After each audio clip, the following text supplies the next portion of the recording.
我叫秦桂香，是个现代社畜，在不是加班时莫名穿越到了我最爱看的小说里。娘，舒服吗？舒服。谁敢想啊，我一个牛马社畜，一朝穿书竟直接过上儿子孝顺、儿媳体贴，还死了男人的退休生活，这日子简直是夯爆了。秦桂香，秦桂香，你给我出来！唯一不足的是，总有那不长眼的找上门。我不就偷了你2个鸡蛋吗？你有必要把我家鸭子拔成秃子吗？你个丧门星，克死男人不算完，还想克子克孙，想让三郎秋尾中举，简直做梦！秋尾，差点忘了，我的好日子马上就要到头了。原主的三儿媳沈清鸾才是这本书的女主。他为报答裴书恒救命之恩，嫁与他为妻。这新郎官可真是一表人才啊！那可不，这新娘也长得如花似玉的。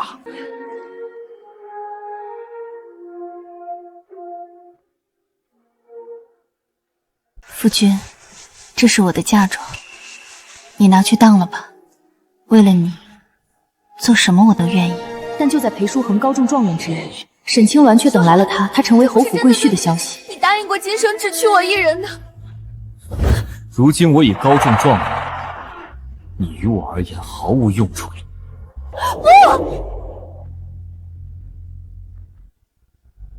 这不是真的。沈清鸾受到刺激，恢复记忆，她竟是当今皇帝最宠爱的青鸾公主。给我下来！震怒之下，忘恩负义的裴书恒及其家人被满门抄斩。花婆子，赶紧滚，不然别怪我们不客气。拽什么拽，小野种！有本事你过来啊！让开！哎呦喂，我的老腰哟！娘，为娘知道现已酿成大祸，即日便启程去舒赫那儿避避风头，绝不能让这个逆子毁了我的好日子。按照剧情，沈清鸾现在正好怀着身孕，实在不行，去父留子。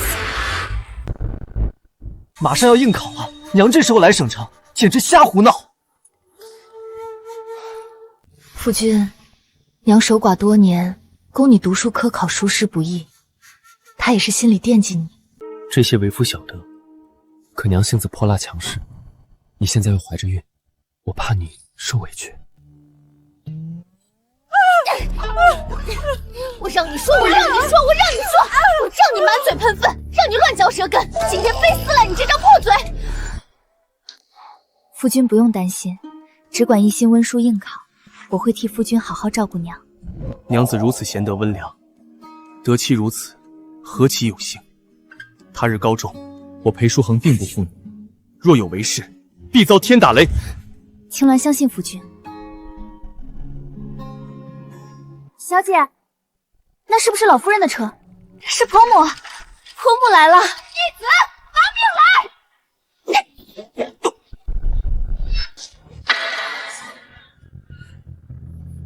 娘，娘什么娘？老娘今天就替天行道，打死你这个乌龟王八蛋！软饭硬吃的普信男，没出息的混账东西！不给你点颜色看看，你就不知道花儿为啥掉红。夫君，你没事吧？婆母果真还是那么彪悍。娘，我又没做错什么事儿，你凭什么打我？娘打儿子还需要理由吗？老娘这就废了你，一劳永逸。婆母，别打了，别打了！不愧是女主，不仅漂亮，还这么温柔善良。这大腿我抱定了。娘，你要打就打我吧，别伤害鸾娘，她怀着孕呢，经不起你这般折腾。滚一边眼去，别在这恶心人！婆母。鸾鸾，快看看娘给你带什么好东西了。这是你大嫂给你做的皮袄子，马上天气要凉了，入冬后穿皮袄子最是暖和。这是你二嫂纳的布鞋，虽比不上省城铺子里卖的款式新，但胜在耐穿舒适。还有这些，这些，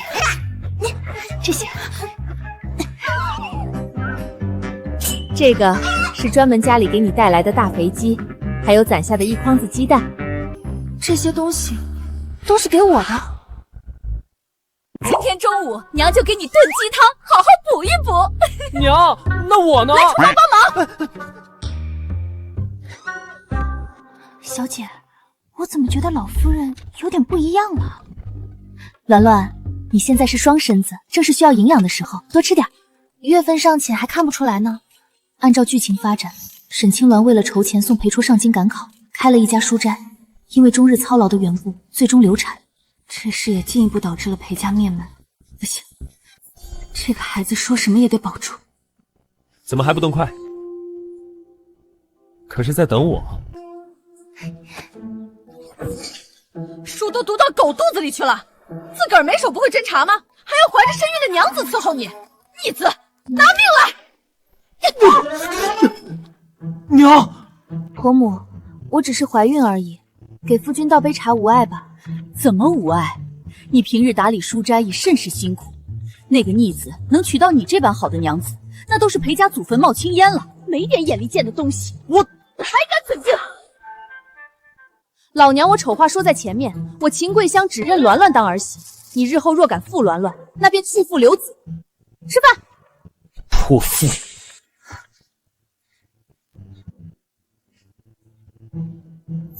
夫君，娘不总这样的。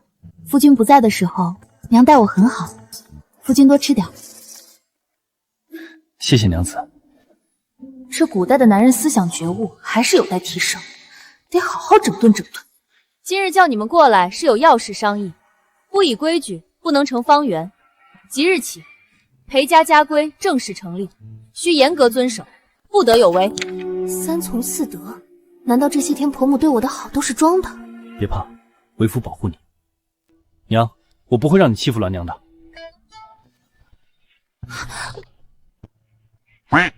我打死你这个逆子！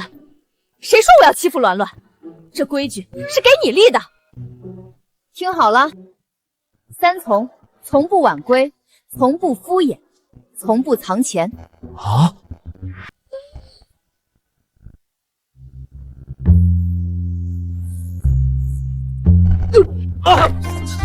像你这么晚出去鬼混，好好按。几千年了，男人藏钱都没点新招数。四德：饭要做的，化妆要等的，脾气要忍的，底线要守的。好好学，什么时候学会了做饭，什么时候放你出来。还有多久啊？快了，夫君。这不好吧？鸾鸾，有什么不好的？心里不舒服就要说出来，女孩子生闷气会得乳腺结节的。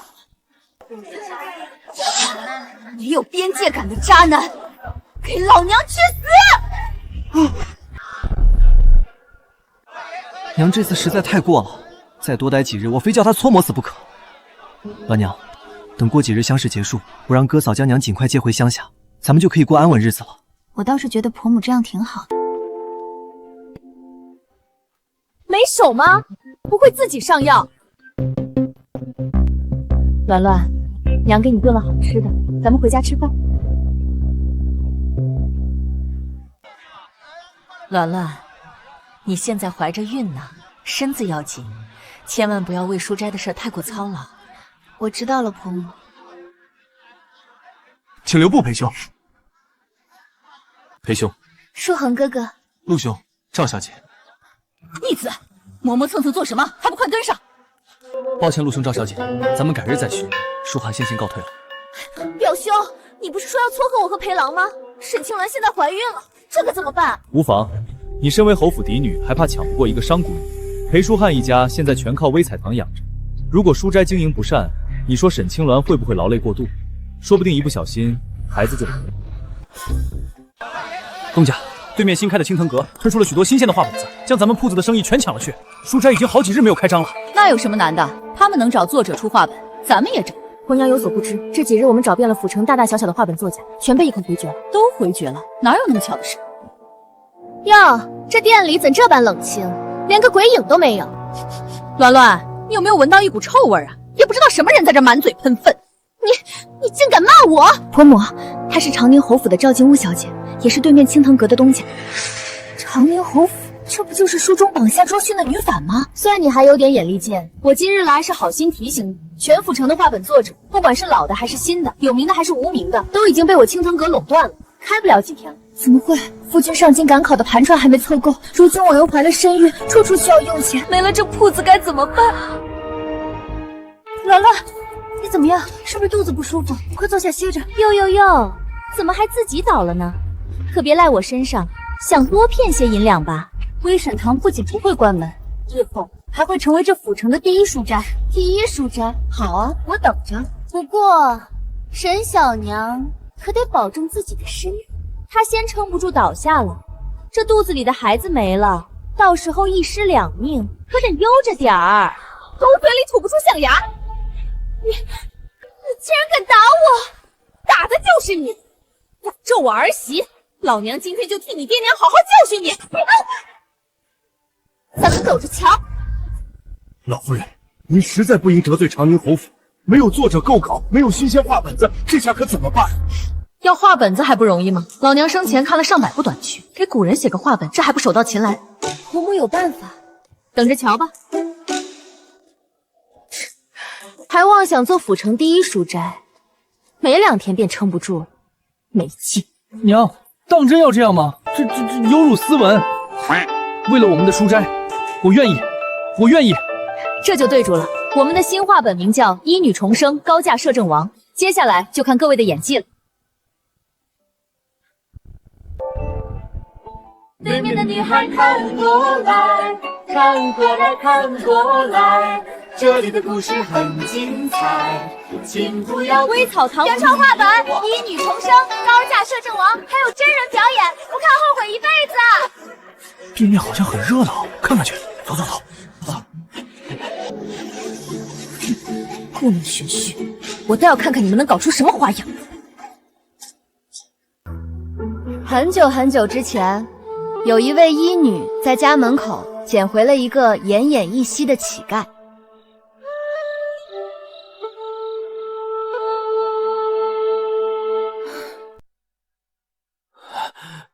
救我！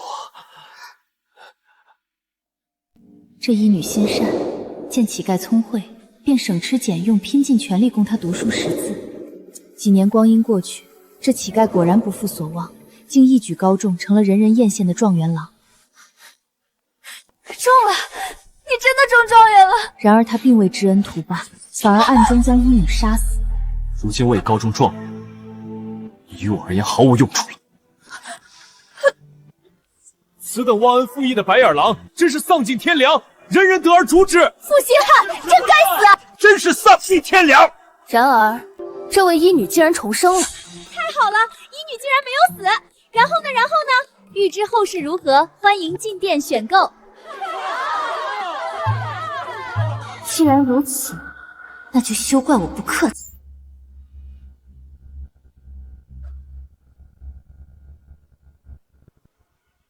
天狼了，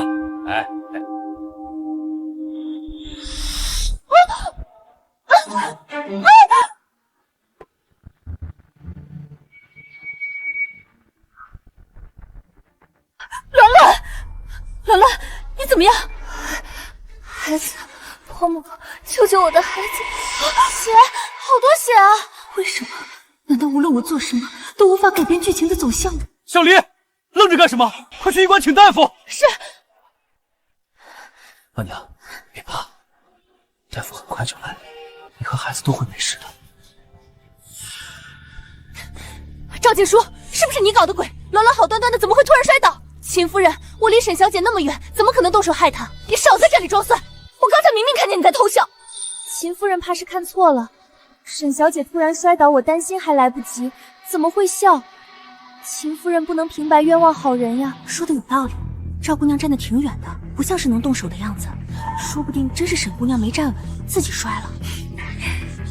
感谢各位仗义直言，今日微草堂应该是无法营业了，大伙儿不嫌弃的话，还是到青藤阁看看吧。是，谁说微草堂今日无法营业了？各位听着，今日凡是到陈掌柜那里登记购买画本的，通通8折。8折！陈掌柜，给我来一本！我也要，给我也来！等，我青藤阁今日也打折，而且画本种类更多，大家不妨再考虑考虑。赵小姐，青藤阁的画子是不错，可都是些老生常谈的故事，我们都读腻了。是啊是啊，我现在已经迫不及待看医女重生后怎么复仇了。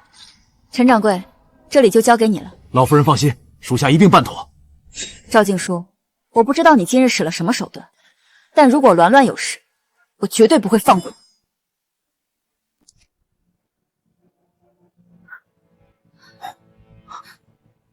三郎，鸾鸾怎么样了？大夫怎么说？好在医治及时，鸾娘和腹中胎儿已无大碍。那就好，那就好。娘放心，沈神医可是如今府城最有名的大夫。最有名的大夫，若是能请他帮鸾鸾保胎，岂不是万无一失？是他？娘认识沈神医。3个月前，我从山谷不慎跌落，多亏沈神医路过，救了我一命。刚穿越过来就要死了吗？点儿也太背了。醒醒，别睡，坚持住。我到天堂了吗？好帅的天使，亲亲。嗨，沈神医，好久不见。秦夫人，你怎么会在这儿？鸾鸾是我的儿媳，我当然在这儿啊。沈神医，你又帮了我一次，你说我该怎么报答你呢？秦夫人，别靠这么近，男女授受不亲，你到底要干什么？沈神医，请你帮鸾保胎，只要她和孩子无事，无论让我做什么，我都愿意。婆母竟对我如此真心，这般为我着想。这个你放心，沈小姐是我的病人，我会负责到底的。我这就给她开一副保胎药，回去按时服用即可。谢谢沈神医，好帅，在书里谈个黄昏恋也不是不行。隐世神医爱上俏寡妇什么的，听起来就很刺激。不对劲，鸾娘，你有没有觉得娘和沈神医之间怪怪的？倒不像是单纯的救命恩人那般简单。我何德何能，婆母竟为了我做到如此地步？秦夫人，药方收好，没什么事我就先回医馆了。沈神医，我送你啊！王爷，嘘，王爷，这不就是那个3个月前在山谷亲过你的女子吗？属下一眼就认出来了。滚！是。等等，这脉象是失忆之症。眼前这女子，细看之下竟和皇兄有几分相似。难道她就是我要找的公主？废物！表兄，我明明已经把整个府城的画本作者全都笼络垄断了，他们微财堂凭什么还能写出新画本？这个署名天外来客的作者，确实是个人才，不但文笔细腻，对京中权贵、朝堂局势都了如指掌。若微草堂一直有他独家狗稿，成为第一书斋，不过是早晚的事。表兄，你到底帮谁说话？别急，陈掌柜，你可知这天外来客是何人？陆公子，小的不知。废物，一问三不知。这笔钱我看你是不想要了。赵小姐息怒，小的虽然不知这天外来客是何人，但我可以把微戒堂的底稿搜出来。若是由咱们青藤阁前刊登画本子的大结局，何愁青藤阁生意不会好转？拿着。谢谢赵小姐。算你脑子好通，千万别再给我出岔子，否则我饶不了你。是。原来是有内鬼，想用这种下三滥的手段对付微彩堂。那老娘就陪你们好好玩玩，替画本改个更精彩的结局，让赵静书的盘算落空容易。关键是如何持续将看画鞭子的客源留在微吉堂呢？自前些日子我从微吉堂跌倒后，夫君可曾发现婆母有些不对劲？如何不对劲？婆母话变少了，整日心事重重的。娘本就是一个乡下妇人，如今陪你经营书斋，的确有些力不从心。正巧前些日子哥嫂写信来说甚是挂念，不如咱们过几日将娘送回去。婆母对我这般好，让她走。如今我怀着身孕，这……娘子放心，为夫会另寻个有经验的妇人来照顾你。夫君可是打定主意要把婆母送走？正是，自娘来了之后，家里整日鸡飞狗跳，没有一天安稳的日子。我不同意。夫君若真要这么做，就当鸾娘看错夫君了。娘子莫生气，这事儿改日再说，今晚还是早些歇息吧。夫君明日就要赶考了，今晚栾娘陪婆母安歇，夫君自便。还是自成婚以来，栾娘头一次对我生气。难道在她心里，我竟不及娘一个乡下妇人重要？婆母可是有心事。其实这些天我一直在想医女重生这个话胆子的结局。婆母，结局不是已经写好了吗？尾稿都已经送去刊印了，若是顺利，明日便能出售。鸾鸾，我想到了一个更好的结局，明日一早换稿，应该还来得及。哎呀，真是急死人了！今日可是医女重生中本的日子，这微朝堂怎么还不开门啊？是啊，我家小姐等着看呢。各位客官小姐看一看，瞧一瞧喽！青藤阁提前高价拿下医女重生高价摄政王画子大结局，现已刊印成册，欢迎大家进店选购。这的确是天外来客的画风啊，语出自然，如行云流水，和之前的一模一样，错不了。没成想天外来客竟将高价摄政王的终稿赖给了青藤阁，也不稀奇。青藤阁的东家可是长宁侯府的嫡小姐，比微彩堂有实力多了。这是1两银子，这本我要了。我也要一本，我家小姐等着大结局，茶饭不思，谁都别同我抢。都有，大家别急，里边请，保证人人都能买到。恭喜东家，咱们这次打了微草堂一个措手不及，一出手便将画本客人全给抢回来了。好好干，回头少不了你的赏钱。是。咱们被骗了！青藤阁的画本子是假的，微展堂出的中本才是天外来客所写。什么？这不可能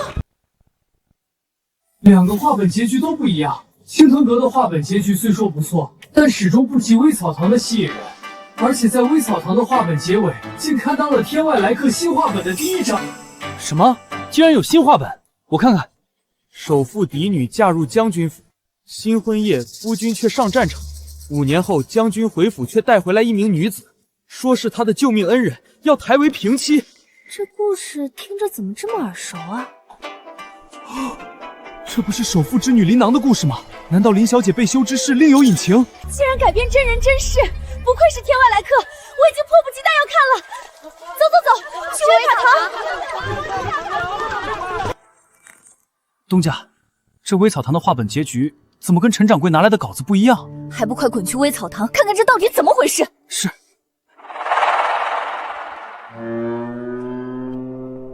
终于来了，今天老娘就让你们知道知道，什么叫搬起石头砸自己的脚。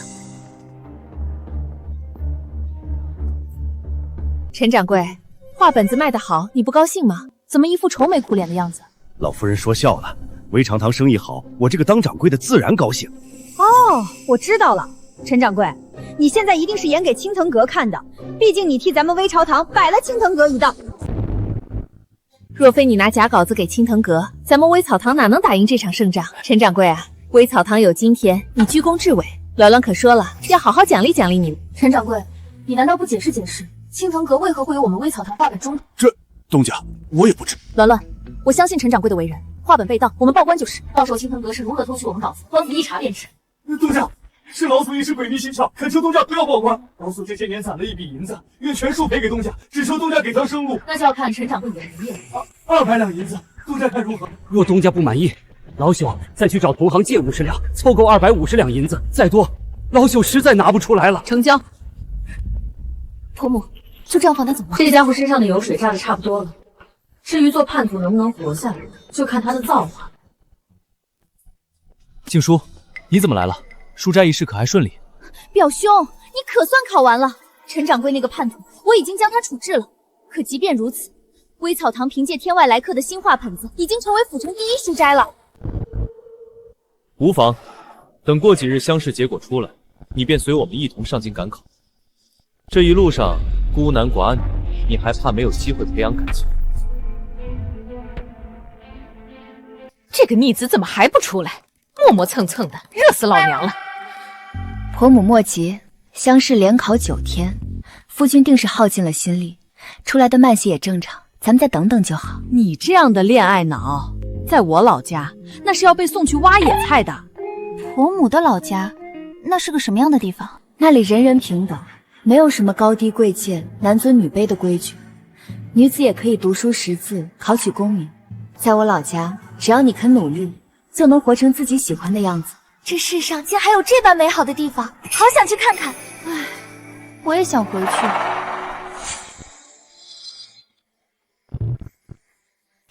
逆子，才离家几日你就敢在外面勾引狐狸精？婆母，别打了，别打了，再打出人命了！娘，您误会了，他是琳琅，首富千金琳琅。沈小姐，久仰大名，我今日来只有一个问题：天外来客究竟是谁？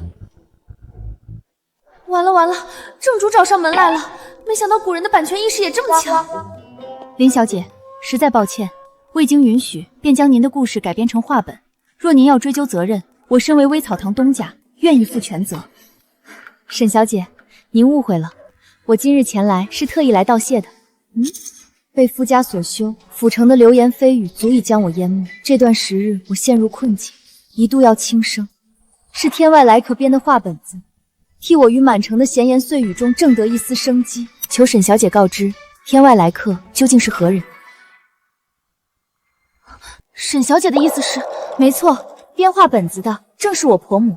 自青藤阁推出画本，微草堂生意惨淡，是我婆母疼惜我打理书亭不易，默默想法子替鸾娘分担。自婆母从乡下来府城，处处爱我护我，将我当成女儿一般疼爱。在我心里，婆母便是世上最好的婆母。娘默默为鸾娘做了这么多，我还嫌娘泼辣累赘，动不动想将她打发回乡下去。不怪鸾娘跟我生气，我真是该死。多谢老夫人，若不是您的画本子，我恐怕早已……不用谢，不用谢，都是举手之劳。你要喜欢，我多给你写点儿。下本就写女主复仇，怎么样？好，看了老夫人编的画本子，我彻底想通了，我为何不能像书中顾明威一样坚强呢？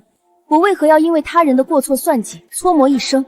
我决定了，我要与前夫对簿公堂，追回嫁妆。我也要负我之人被世人唾弃，如此方算快意恩仇。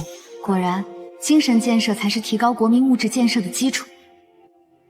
说不定，我真能凭画本子改变这书中世界，让更多像琳琅这样的女子活出自己的模样。沈小姐，林小姐，这是微草堂隔壁铺子的房契，今日我将房契送你，往后微草堂便是府城最大的书斋。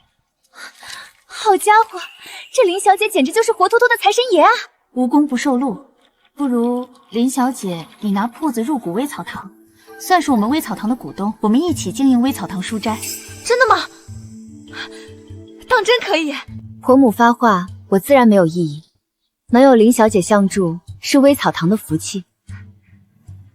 太好了，琳琅这就回去苦言严徐，往后定要尽己所能，为被困的闺阁女子及坊间不平之事发声。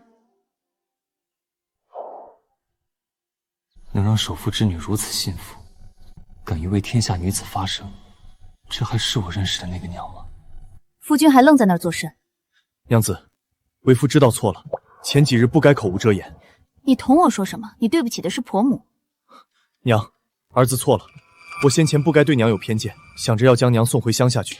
好啊，裴三郎，原来你一直琢磨着将我送回乡下去，你真是我的好大儿！你对我有偏见，我倒想问问是什么样的偏见？人模狗样的，你还瞧不起泥腿子呢？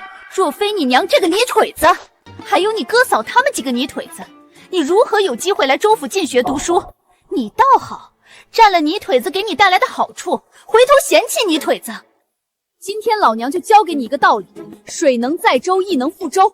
若你自以为高人一等，瞧不起穷苦百姓，纵使你他日高中出入朝堂，你也不能成为一个好官。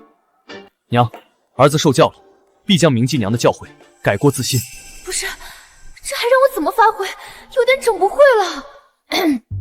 那个，你知道就好，回去吃饭。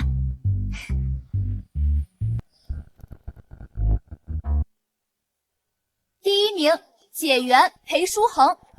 夫君，你真的中了头名！太好了，鸾娘，我定不会辜负你这些日子的陪伴与操劳。哼，渣男的嘴，骗人的鬼！恭喜裴兄夺得乡试头名解元，以裴兄才学，我早说过相识于裴兄如探囊取物，果真如此。陆兄抬举了，陆兄此次应试亦一举得中，同喜同喜。是他，长得人模狗样的，一肚子坏事。不知裴兄打算何时动身前往京城，备战明年的春闱？此事尚且未定，还需与家人商议一番。那正好，侯府前2日派了车驾来府城接我表妹，不日我便同她一起动身去京城。裴兄不如与我们同行。是啊，书恒哥哥，咱们一同上京，一路上也好做个伴儿。这不行，说让这逆子与赵静书一同前往京城，那不等于羊入虎口吗？贞洁不保啊！兰兰，你怎么了？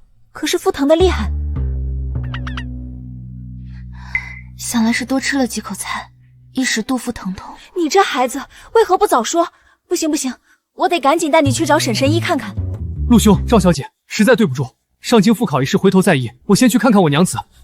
书恒哥哥，这个裴书恒，我长宁侯府愿意带他入京已是抬举他，他竟敢如此不识好歹。表兄，现在怎么办？别急，沈清鸾既已有身孕，必将留在府城安胎，上京之路就一条，你还怕你的陪郎跑了不成？沈神医，我家娘子如何了？并无大碍，并无大碍，但是胎相却有一些不稳。我给你开的保胎药要记得吃。今日出门匆忙忘记了，有劳沈神医。王爷，查到了，沈清鸾就是失踪多年的公主殿下。当真？千真万确。而且如您所料，公主殿下当年流落到此处，曾发生过溺水，致使她对失踪前的过往记忆出现了缺失。鸾儿如今已有身孕，不宜施针治疗颅内淤堵，眼下也只能走一步看一步了。老夫人，我去裴府寻你们，听闻你们在医馆，鸾娘身子怎么样了？没出事吧？并无大碍。林小姐这般匆忙前来，莫非微草堂出了什么事？微草堂一切安好，是我听闻裴解元要上京赶考，特来询问老夫人和鸾娘要不要跟随我林家商队马车一同上京。真是打了瞌睡就来枕头，这样一来，既能摆脱赵静书兄妹的纠缠，又能护着书恒赶考路上的安全，一举两得。人果然还是要多做好事积德啊。这倒是好事，只是这般麻烦林小姐，不知是否方便？方便，方便。我本就要去京城与我夫家对簿公堂，若老夫人和鸾娘一同上京，我们便能将微草堂的铺子开到京城去。能不用与夫君分离，鸾娘定然是愿意的。只是鸾鸾怀着身孕，此番路途遥远，若是出了意外……秦夫人，你又想做什么？沈医生，我想雇你一同上京。沈神医，你如此风流倜傥、英俊潇洒，一定会答应的吧？啊，沈神医，你没事吧？虽然此人不正经惯了，但却是真心为鸾儿好。没事，那个我于京中的旧友正巧邀我入京诊治一个患了腿疾的病人。既然秦夫人你要雇我，那便进京一趟吧。不对不对，他本就要入京，还要我出银子雇他，我岂不是妥妥的冤大头？亏大了。那个沈神医啊，看你这气度不凡，想必也不缺银子吧？缺？我说我很缺银子。好吧，那咱们就准备出发。京城，我们来了！出发！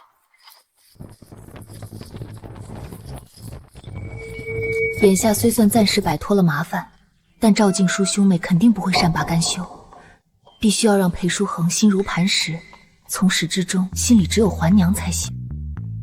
林小姐，这是我近日新编的画本，你瞧瞧。老夫人，你这画板子真要这么写？就这么写。状元郎被郡主绑下捉婿，抛弃发妻后，才发现郡主早在闺中与侍卫私通，肚子里还有个野种。最后郡主和侍卫孩子一家3口幸福团聚，状元郎家破人亡，凄惨死去。奇怪，我气得要死，为何却哭不出来？哭不出来就对了，因为状元郎他活该，这叫恶有恶报，见人自有天收。一个爱慕虚荣、抛弃发妻、无情无义之人，他落得如此下场，不是应该的吗？居然编出画本来敲打儿子，这女子果真不走寻常。驿站到了，我先下去看看还有没有房间。裴兄，真是好巧，竟在此处驿站偶遇。侯府车队3日前就已出发，怎会还在此处？陆兄所言极是，的确好巧。既然这般有缘，不如咱们2队并作一队，一同上京，路上也好有个照应。我这就上楼跟表妹商量此事。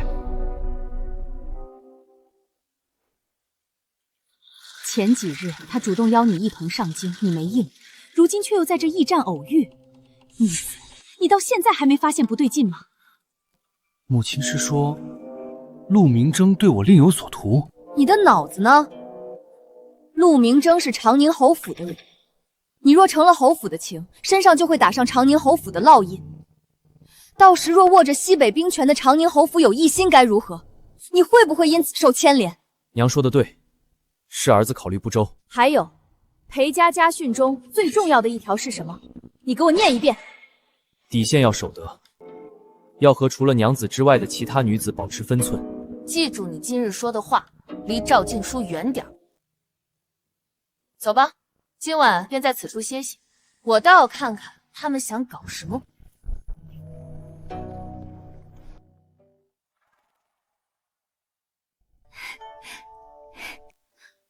表兄，你不是跟我说，书恒哥哥是独自一人上京赶考的吗？没曾想去京城复考，裴兄竟带了家眷。那是自然，你不曾娶妻，自不知红袖添香之趣。我家的书恒跟鸾鸾感情好，便是上京复考也不好两地分隔的，主要也是怕这一路上有些不长眼的人瞧中我儿了咋办？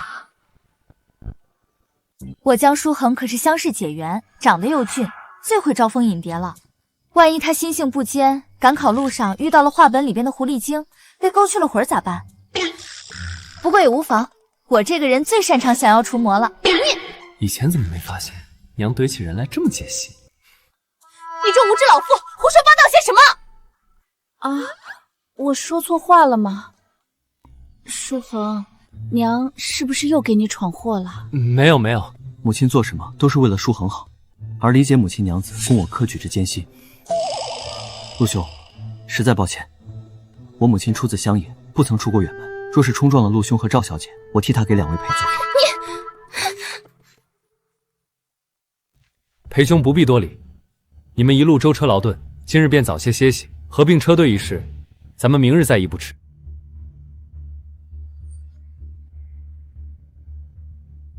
秦夫人，鸾鸾，今晚你还是跟我睡一间房，书恒你自己一个人睡另一间，好好歇息，养足精神备考。是。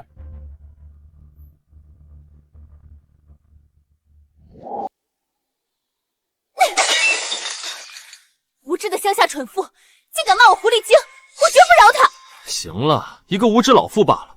若你真能驾驭裴书恒，回头将他打发回乡下就是。还有沈清伦，那个老妇和裴郎3明5道的围着他转，连堂堂首富家的小姐都亲自给他侦查，我看他才是狐狸精。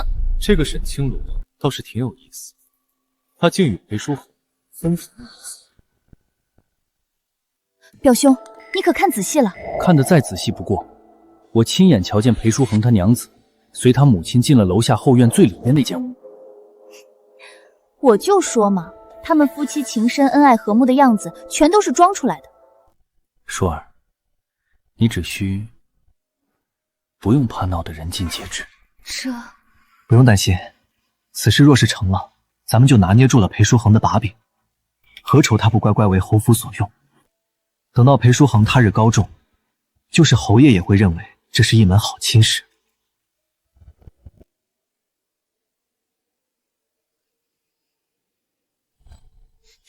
哎，起来，睡，就知道睡。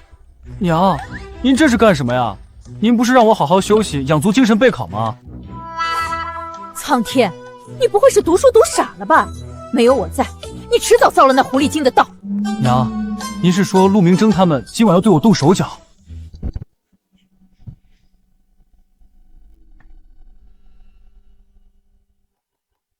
裴兄可曾歇下了？裴兄。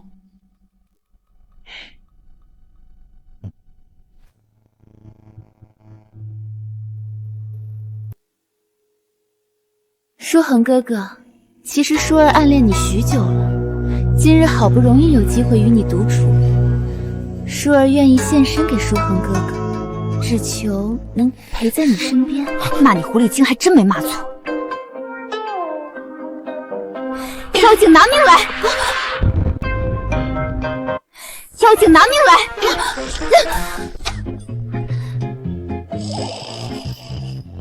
娘，需要这个吗？孺子可教。不好啦！有贼摸进屋了，大家快出来捉贼呀！陆公子，你看清楚了吗？贼人进了哪个屋子？我们这就去捉。我看的不太真切，好像是钻进了裴兄的屋内。你们快进去看看，别让贼人伤了裴兄。裴书恒，如今人证物证俱在，你就算有100张嘴，也说不清了。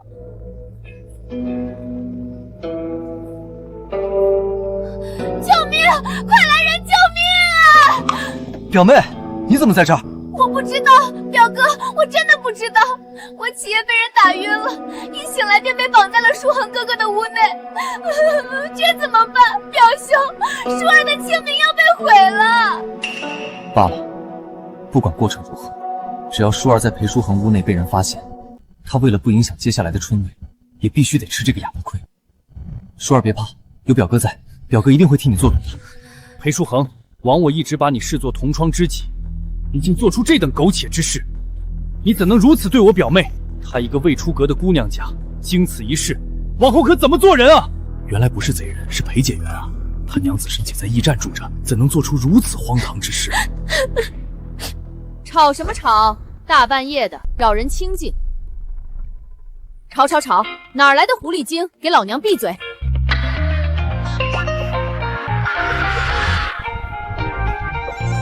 怎么是你？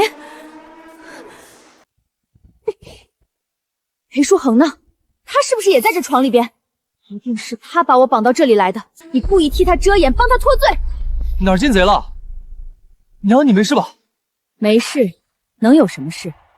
睡到半夜，不知哪来的狐狸精闯进屋，我将狐狸精给绑了。我儿，你怎么来了？你不陪鸾鸾跑来这儿凑什么热闹？儿子正准备睡下，听说遭了贼，出来看看，没想到竟是娘的房间。舒儿，这到底是什么情况？别提了，我连书恒哥哥的面都没见着，就被人打晕了，醒来就被绑在这里了。陆兄与赵小姐当真好雅兴，夜半更深，不好好在自己房间歇息，竟演这么一出。裴兄，误会，都是误会。误会也是，侯府贵女想来不会干出偷摸进我娘屋内这等无耻之事，一定是狐狸精幻化而为。陆兄，原来书中赶考遇狐狸精的话本竟都是真的，是我看错了吗？大家也快看看，这个幻化成人形的狐狸精，长得竟与赵小姐一模一样。陆兄，依我看，赵小姐这是被狐狸精附身了。陆兄不如找个寺院，求神拜佛驱驱邪。不错不错，教学初见成效。这逆仔阴阳怪气怼人的功夫，总算得了我3分真传。难道这赵小姐真被狐狸精附身了？我看哪是什么狐狸精啊，明明是赵小姐自己心思不正，想要爬上裴解元的床。闭嘴，都给我滚！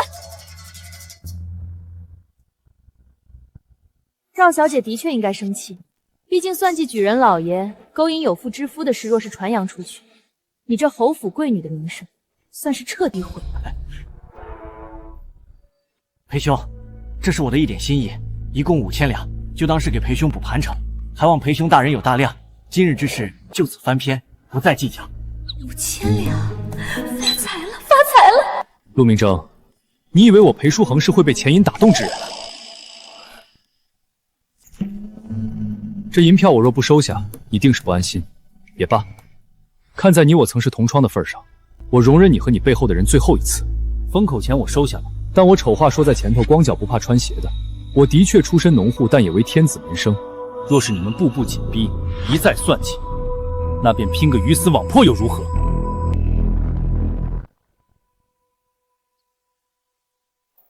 表兄，我们被算计了，今晚他们分明就是故意设局耍我们。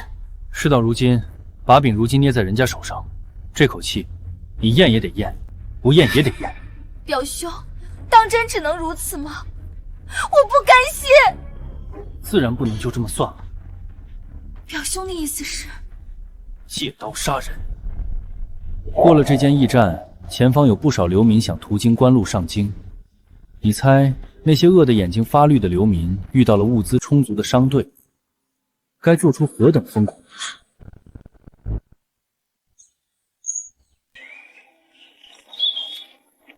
？5000两，再加上前些时日咱们攒的8000两，足足有13000两呢。林小姐，你可知在京城购置一处宅子要多少钱？老夫人，实不相瞒，13000两银子，只能在京城偏僻之处寻个小宅院。京城房价这么贵吗？21世纪买不起房子，穿越到了古代，竟然还是买不起房子，太惨了我。看来还得再多赚些银子才行。到了京城要置宅子，还得投入本钱开铺子。早知如此，就该从陆明春手上多讹些银子。亏呀，真是太亏了，血亏。老夫人倒也不用愁铺子的事儿，我在京城也有不少铺子，匀一间出来开书斋便是。李小姐，阿郎，财神闺女，我决定了，以后都当你的腿部发电，牢牢抓住你不放手。财神闺女是什么？腿部傻站又是什么？这个女人怎么总说些奇奇怪怪的话？小心！好帅，果然法拉利老了也是法拉利。谢谢沈神医。无妨，我下去看看发生了什么。各位，这是林家的马队，听说林家向来行善积德，一定会救我们的。贵人，行行好吧，给口吃的。是啊，贵人，有没有吃的？再不吃东西就要饿死了。按照常理，附近州府的官员不会让流民出现在2州交界的官道上，这是怎么回事？不好，是流民拦路。要不咱们先将携带的干粮分给流民中的老弱病残，只当破财消灾了。不可，我爹说过，不患寡而患不均。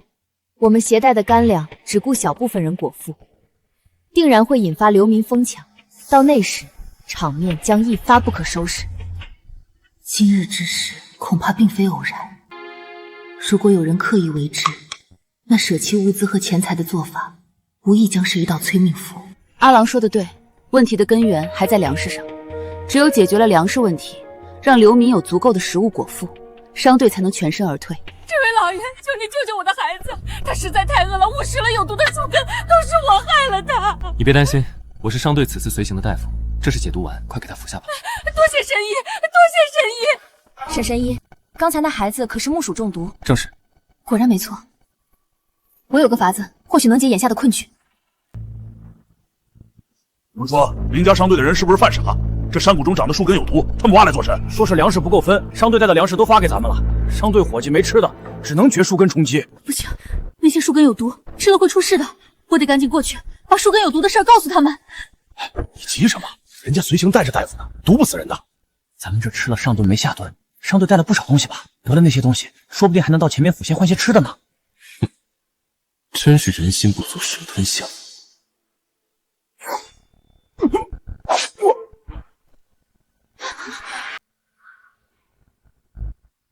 他竟会武功，看来这个沈晨一没那么简单。不能煮，树根有毒。恩人，此处挖出的树根有毒，不能吃。我儿正是使用了山谷内挖出的树根，肚子像被火烧一般，口吐白沫，身子抽搐。恩人千万不能食用啊！好了，妹子你别紧张，多谢你提醒，我们知道这树根有毒。你们知道，那为何还要煮树根？妹子有所不知，古书上曾有记载，这些树根若处置得当，便可以将其毒性去除。怎么可能？之前可是毒倒了一大片人。是啊，一介都市乡野村夫村看过什么古书？估计是湖州的吧。我的确不曾看过，但我儿正是在乡试夺得头名的裴解元，这给木树根茎去毒，让其能食用的法子，正是裴解元从古书上得知的。各位，让木薯去毒名最快的法子是将木薯削皮、挖心、切断，浸泡于流水中2到3个时辰，再投入锅内煮够2炷香的时辰。此外，木薯还可晒干磨成粉，如此便没有毒性了。巨人老爷肯定不会招忍饥挨饿了。是啊，山谷到处长这种叫木薯的植物，挖也挖不完。老大，这可咋办？放屁！这木薯去毒之法我从未听闻，定是他们编出来唬人的。你说木薯没毒就没毒，那先前吃了中毒的人怎么说？除非一会儿煮熟了，你先吃。这，你们看吧，我就说他是骗人的。若是无毒，他怎么不敢吃？读书人心眼最多了，说几句好听的话，诓人谁不会？昨夜娘刚夸过我，绝不能让娘失望。就算木薯真的有毒，我也认了。好，木薯煮好后，我第一个食用。放心吃吧，毒不死你。香香软软糯糯，这木薯竟如此好吃。娘，再给我舀一碗。这个木薯好像真的能吃。裴解元吃了没事儿，何止是能吃，瞧着还十分美味。老夫人，能给我一碗尝尝吗？还有我，我也要。来人，将这2个挑唆流民滋扰商队的人移交官府处置。是。老夫人，沈神医，多亏2位，此次商队危机才能顺利解除。这是1000两银票，还请2位不要嫌弃。一言不合就掏银票砸人，我可太喜欢了。托林姑娘的福，能搭乘商队马车入京，以示叨扰，不好再受林娘子此等重礼。是啊，阿郎，我们蹭林家商队的马车白吃白喝上京，已经很不好意思了，怎么能收你的银票？你不是很缺钱吗？这会儿高风亮节了，你不收，我怎好厚着脸皮收下？多谢各位贵人指点木薯解毒之法，我们往后再也不用怕饿肚子了。多谢恩人，太感谢你了。在21世纪待得久了，我都快忘了，竟还有这么多人连吃一顿饱饭都是奢物。我决定了，等进了京城，咱们不总写那些情情爱爱了，换个新路子。我要写一本孤女种田的画本子。种田也能写成画本子？老夫人，写女子种田真的会有人看吗？此种田非彼种田，我十分确定这画本子一经推出，必定轰动京城。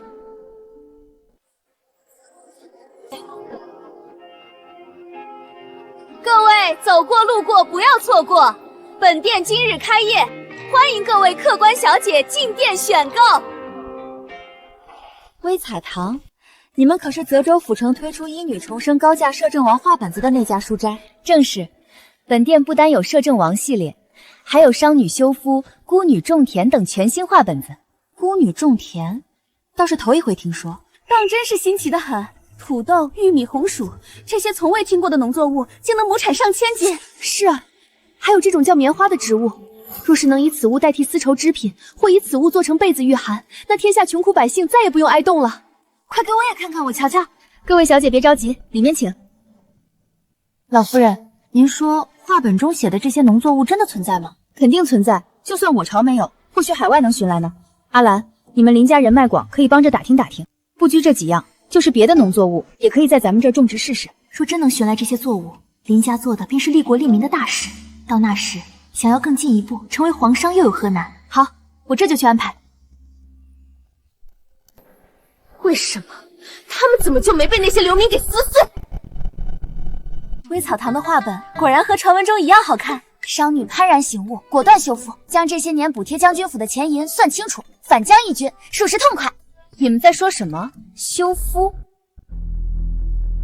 女子当讲究3从4德，姐姐们还是少看些画匾子吧，免得被这些无聊的画本荼毒。哟，我当是谁呢？原来是狐狸精来了。既然赵小姐觉得我微草堂的画匾子无趣，又何必进来？我自然是来提醒各位京城的姐妹，微草堂写的画本违背道德，教女子修夫，简直是在颠覆伦理朝纲。各位姐姐什么都看，只会害了你们。不知赵小姐平日里都读些什么？自然是女诫、女训、列女传这些圣贤典籍。虽说女子应当贤良淑德，可若所嫁非人，难道要一直忍气吞声，不能有应对之策吗？对啊，画笔子里的商女从江南远嫁京城，遭遇不公时背后无人撑腰，同为女子，一样要嫁人。他日你我若也远嫁，遭受这些，该当如何？赵小姐自然是会对着那位贬妻为妾的夫君，一遍遍诵读女诫、女训、列女传，一心想要感化他呢。真是一位贤良淑德的女子啊！你们简直不可理喻！娘的心肝，这是谁又惹到你了？还不是沈清鸾和他那个婆母，表兄明明打算让他们在上京路上送命，可那狐狸精竟如此好命，非但活着到京城，还在都市最旺的铺子开了微茶堂。明征，这到底是怎么回事？姑母，这一家子邪乎得很，非但解了木薯之毒，还让那些流民感恩戴德的离开了。张太傅因此对裴叔恒大加赞赏，已经举荐他入国子监了。母亲，您一定要替女儿做主啊！商女修夫，这不是泽州府城首富之女琳琅的故事吗？母亲为何也爱看这个画本？舒儿别恼，这画本可是好东西。听闻琳琅此番入京，就是为了追回当年陪嫁进将军府的家产，不日便要与将军府对簿公堂。偏偏在这个节骨眼上，维护他的画本子风靡全城。母亲是说，将军府定会震怒。不错，你只需派人去龙威将军府给将军夫人传个话，自会有人去收拾微彩堂。到那时裴书航走投无路，自然会来求我们相助。侄儿明白。夫人，门外有个乞丐传来口信，说微草堂商女修复的画本子影射泽州府城首富之女林芒的故事，是公然与咱们将军府为敌。微草堂，可是泽州裴家开设的那个微草堂？正是。琳琅什么时候跟他们混在一起了？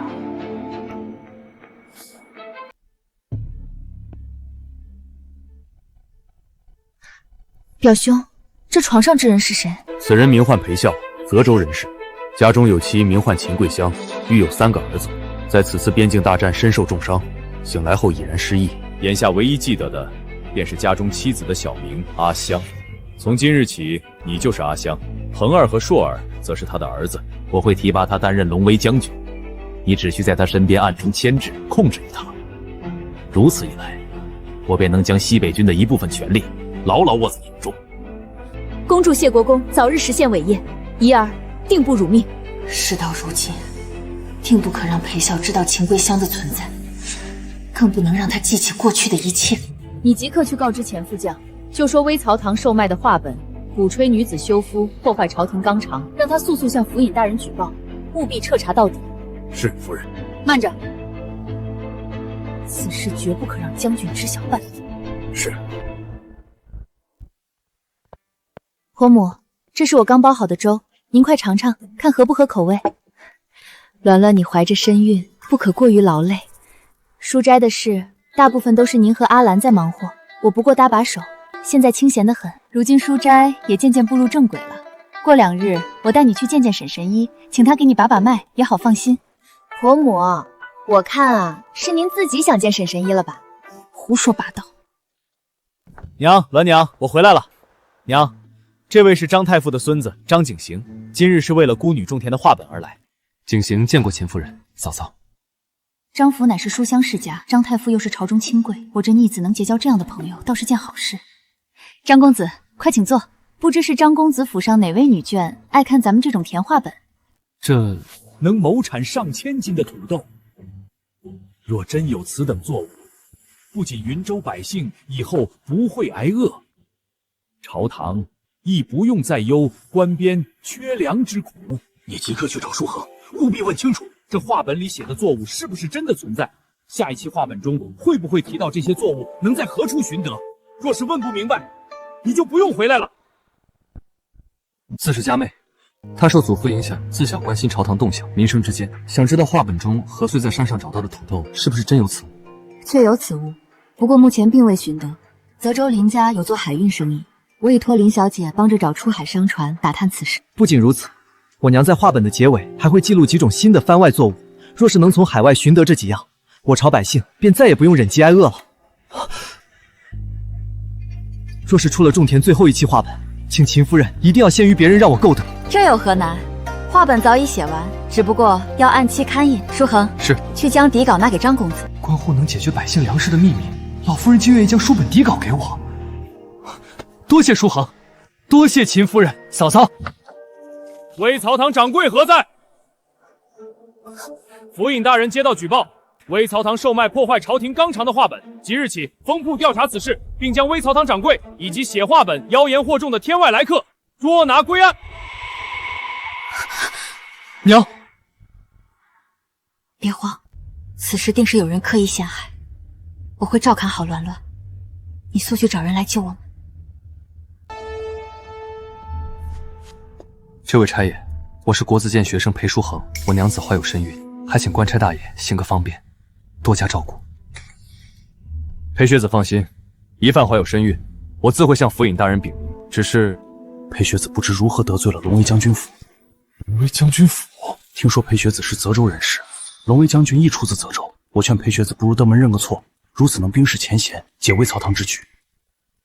书恒，我与你同去。老夫人既愿意将底稿给我，我不能见死不救。景行，龙威将军府我自己去便是。麻烦你回去将此事转告张太傅，求他想想法子。你放心。国子学子裴叔恒求见龙威将军。国子监学子裴叔恒求见龙威将军。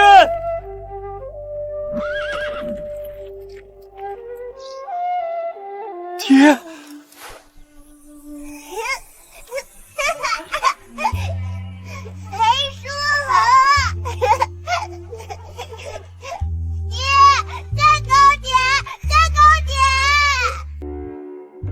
爹，来者何人？竟敢贸然冲撞将军！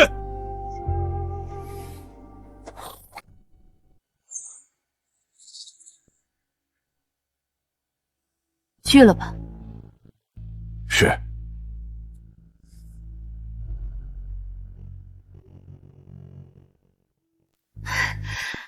夫君，你回来了。阿香，方才是谁递来的拜帖？是个泽州来的学子，不知怎么得知夫君出自泽州，便递拜帖过来攀关系。夫人最是心善，如何便就令管家将人赶走？夫君这次剿匪回来，身受重伤，妾满心眼里都是夫君身上的伤，哪还有心思顾什么泽州学子？裴笑难道是在府外见到裴叔恒，已然起了疑心？该死的血缘，竟这般碍事！看来眼下唯有让秦桂香和沈清鸾死在牢里，才能斩草除根，永绝祸患。将军让转告裴学子，若想让你娘和娘子平安从京兆府出来，那便拿着你的拜师滚出京城。你若执意在京中国子院继续读书科举，小心你娘和娘子性命。他当真这么说？将军说山鸡始究成不了凤凰，人得信命。好一个人得信命，抛妻弃子便罢，为何还要赶尽杀绝？荣华富贵于你而言，当真那么重要吗？慌慌张张的，成何体统？先前让你去问土豆的事，问明白了吗？爷爷，不好了，舒汉娘子和裴老夫人被京兆府的人抓走了，现下恐怕已经下狱了。什么？竟有此事？快随我去京兆府救人！爷爷，此事或许和龙威将军府有关，京兆府那边真的会放人吗？威嫂堂做的是利国利民的大事，若是京兆府尹不给老夫这个面子，执意为难，老夫便是拼了这把老骨头，也要讨个公道，把人救出来。张太傅，拿着这道令牌去京兆府，京兆府尹自会乖乖放人，不必多费口舌。摄政王，老臣见过王爷。不必多礼，此事就交给你。我现在要赶去宫中一趟，他们惹到了不该惹。是，老臣必当将人平安救出。爷爷，刚才那位就是游历天下多年的摄政王殿下。正是。景行，你切记要与国子监的舒恒交好，万万不可怠慢。是。好好处着，若有打架斗殴者，刑法伺候。不好，看这架势，是有人故意安排好的，想在牢里对我们下手。婆母，兰兰别怕。妈的，逼老娘动手！帮我！你们愣着干什么？快上啊！你还不老实是吧？我一个孤女，何德何能让婆母以命相护？娘亲，他们在干什么？娘亲，他们要打新进来的姐姐吗？妞妞，不要过去！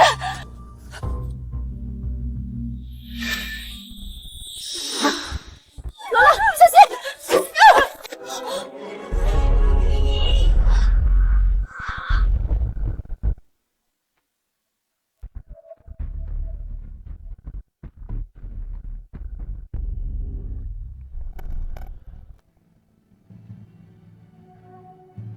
恭祝殿下千岁千岁千千岁！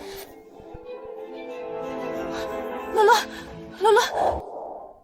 皇后，朕有罪。你临终前将鸾儿托付给朕，朕却弄丢了咱们的鸾儿。启禀皇上，摄政王求见。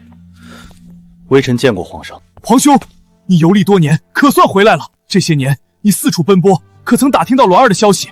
皇上请看，这是如今火遍京城的微彩堂刊的话本，您仔细瞧瞧。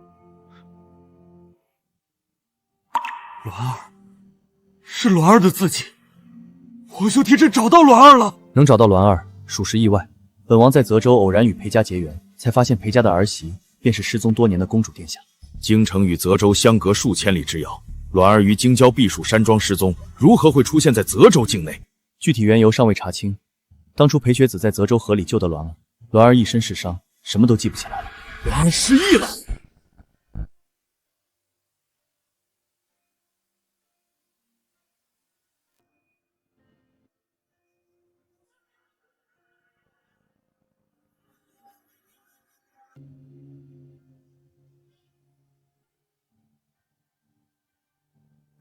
皇上放心，待栾儿生产后，本王会替她施针治好颅内淤堵，帮助她恢复记忆。不过在此之前，栾儿暂时不宜回宫。就依皇兄所言，一切以栾儿的安全为重。当年导致栾儿失踪的幕后黑手尚未浮出水面，贸然将栾儿接回宫中，恐遭人暗算。皇上明智，不过眼前还有一件急事要解决。本王刚得到消息，栾儿婆媳因为经营画本被人构陷，已被京兆尹派人捉拿入狱。什么？竟敢动朕的栾儿，简直找死！不过救出栾儿婆媳一事，不宜打草惊蛇。且看着，明日早朝还有一场大戏要唱，定让那构陷栾儿之人无所遁形。好，朕倒要看看是何人如此大胆。兰兰，兰兰，沈神医，我娘她怎么样了？并无大碍，只是在狱中受了惊吓，又染了风寒，有些高热。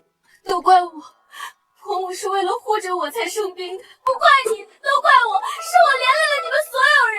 若不是魏锦堂的画本替我撑腰，老夫人和栾兰也不会被将军府盯上，都怪我。别争了，你们都没错。娘，你醒了。娘，你醒了。现在是什么情况？我们怎么从牢里出来的？栾兰没事吧？秦夫人放心，舒恒求得张太傅相助，如今你们都安全了。微曹堂蒙冤一事，张太傅明日早朝也会上奏皇上。事情闹得这么大吗？还惊动了皇上。罢了，也好，这样栾乱才能尽快和皇上相认。有劳沈神医。秦夫人不必多礼，你身子虚弱，早些休息。我明日还有要事在身，先行告退了。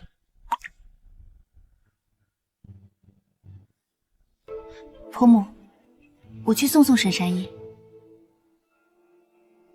沈神医留步。沈小姐还有何事？黄伯父，我是栾儿。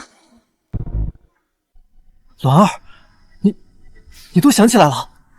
我想起来了大部分，不过当日在京郊避暑山庄被掳一事还记不太清。不着急，慢慢来，那些缺失的记忆会慢慢恢复的。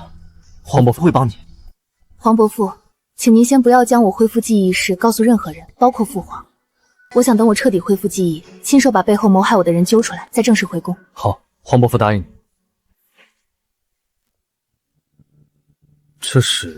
这就是婆母画本中所写，能亩产上千斤的土豆。林家的商队刚从外地运来，我想您明日上朝，既要为微曹堂平反冤屈，这个应该用得上。栾儿放心，我一定会让伤害你的人付出代价。那伤害婆母的人呢？那个时间不早了，我先回去，你也早些回房歇歇，好好陪着你婆母。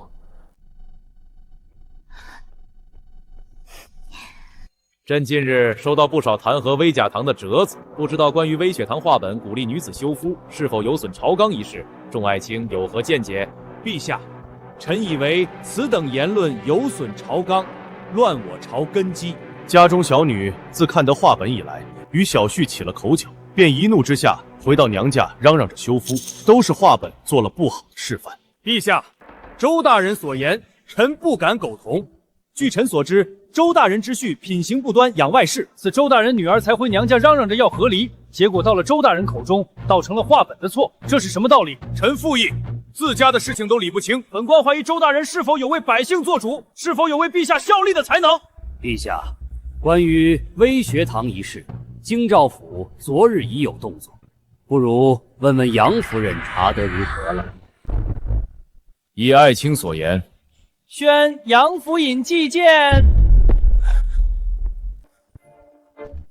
臣京兆府尹见过皇帝陛下。完了，这下彻底完了。梁府尹，听闻你今日派人将微教堂的掌柜与画本作者抓了起来。张太傅，这是龙威将军府下的令，我也没办法。属下京兆府尹参见摄政王殿下。摄政王有令，他们并无过错，即刻放人。是，属下立马安排人将他们放出来。陛下，下官已查明，有人举报东市微澡堂画本鼓吹修复坏朝纲一事，纯属无稽之谈。此事并非下官本意，下官是也接到龙威大将军的副手钱副尹举报，这才查封了微小堂。陛下，臣并未下令。陛下，据臣调查，钱副将买通劳族，在大狱内安插了杀手，欲取微草堂掌柜性命，性质十分恶劣，恳请陛下将草菅人命的钱副将捉命归案。准了，钱副将买通劳族与草菅人命一案交由大理寺审理，龙威大将军御下不严，罚俸1月。臣遵旨，谢陛下教诲。禀陛下，老臣认为微草堂不仅无罪，反而与江山社稷有功。微草堂画本中记载着一种名为土豆的作物，据说可亩产上千斤。若是能寻得此物，何愁云州旱灾粮食之忧啊！无知小儿尚知耳听为虚，眼见为实。太傅大人竟将画本胡编乱造之事当真，莫不是老糊涂了？周大人说谁老？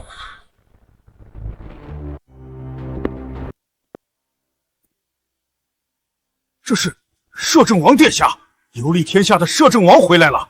此等气势，的确是摄政王殿下。臣等参见摄政王殿下。本王所携锦盒内释放之物，正是微草堂画本中提到的土豆，并已验证此物耐旱，能种于荒土内，猛产1000斤。真有这般耐旱还能猛产1000斤的作物，这简直是神迹啊！微草梗竟有这般本事，回去得警告舒儿，不可乱来了。长宁侯这般神色，看来是不太高兴。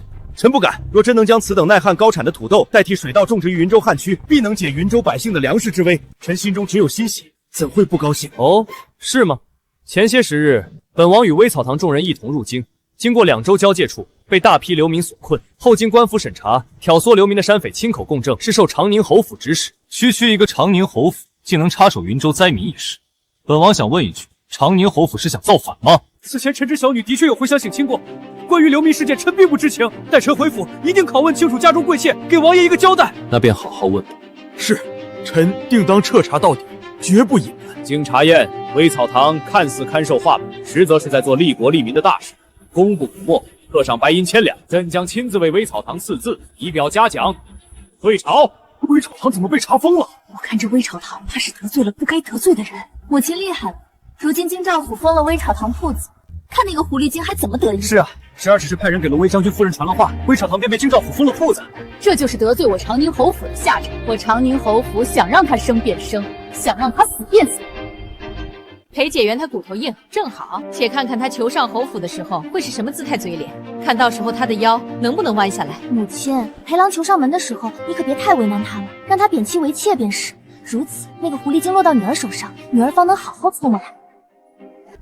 朝廷来人了，这下好了，微草堂这次是彻底完了。圣旨到！圣旨？那个公公手上竟拿着圣旨！微小堂犯了什么错，竟要闹到颁下圣旨的地步？微巧堂训仿其良种，解云州百姓饥缓，利国利民，功不可没，特赏白银1000两。朕亲为其赐字嘉奖，望其再接再厉，不负朕望。钦此。恭喜沈掌柜，皇上的亲笔题字，皇上给微茶堂书斋赐下了亲笔题字的牌匾。太好了，微茶堂没事了，我要替我家小姐买少女修复下一期画本。连皇上都亲笔题字赐下牌匾，以后谁还敢管咱们看画本？我等在奉旨读画本。掌柜的，什么时候开门营业？各位小姐莫急，即日起微茶堂重新开业，少女修复最新一期画本已备好，欢迎各位进店选购。怎的会这样？微朝堂那对婆媳不仅没事，当今皇上竟然还亲笔题字赐下了牌匾。夫人、大小姐、陆公子，侯爷有请。爹爹，舒儿是冤枉的。冤枉？你倒是说说，是冤枉了你不顾廉耻，深夜摸进驿馆裴解元的屋内，还是冤枉了你与他们勾结，派人买通山匪，混进云州灾民之中，蓄意取人性命？蠢货！舒儿，我的舒儿，你怎么样？你们可知，就因为你们3人干下的这些蠢事，今日朝堂之上，摄政王直接冲我永宁侯府发难，要逼着本侯交出执掌多年的西北军兵权。侯爷，摄政王如何会知道这些事？摄政王与林家商队一同进京，你们买通山匪混入流民中，差点害了摄政王性命，围剿当朝官员，敢干下此等罪孽滔天之事。怎么会？他怎么会出现在商队中？陆明征，你于上京入匪挑拨流民一事已证据确凿，请跟我们去大理寺走一趟。不是我干的，不是我干的！姑母，救我！姑母，你快救救我呀！侯爷，救救明征吧，他还小，一时糊涂啊！陆婉宁犯下买通山匪、谋杀当朝权贵这等大罪的，不能是侯府的人，只能是陆明征。如果你非要执意救他，所有人都会被陪葬。夫人今日受了惊吓，心神不宁，来人，将夫人送去京郊梅花庵清修祈福。爹爹，你不能这般对待舒儿和娘。至于大小姐，即日起禁足于芙蓉院，没得我的允许，不得踏出芙蓉院一步。沈清鸾，都怪你，我绝对不会放过你们。好消息，好消息！怎么了，阿鸾？坐下慢慢说。陆明征被带去了大理寺，这辈子恐怕都会在牢里度过了。赵晋书也被关了禁闭，没有几个月应该是出不来了。太好了，恶人还得恶人磨，咱们总算可以过几天安生日子，可不是吗？不过听闻长宁侯这次之所以痛下狠手，是因为摄政王在朝堂之上质疑他有谋利之心。你们说，这摄政王为什么会突然帮咱们？嗨，这有什么好纳闷的？那摄政王不是据说在外游历多年，前几日才刚回宫吗？我看啊，就是闲出屁了。秦夫人说的有道理，他就是闲的。老夫人，这是何物？今日请各位过来，是有要事商议。这是我新研发的菜品，名为秦德器全家桶。全家桶？娘，这名字也太粗俗了。逆子，你懂个屁！快尝尝，保证你们吃了还想吃。外酥里嫩，太爽口了，可不是吗？不过听闻长宁侯这次之所以痛下狠手，是因为摄政王在朝堂之上质疑他有谋利之心。你们说，沈神医，这摄政……快尝尝，这杯名为肥窄快乐水，喝起来别有一番滋味。这黑色的水，竟像是在嘴里跳舞一般，属实新奇。娘，就您这手艺，要是把这些吃食卖出去，肯定能火遍京城。我今日叫你们来，就是为了这事。微草堂的生意如今蒸蒸日上，不用担心，所以我决定咱们开启第2方案，开酒。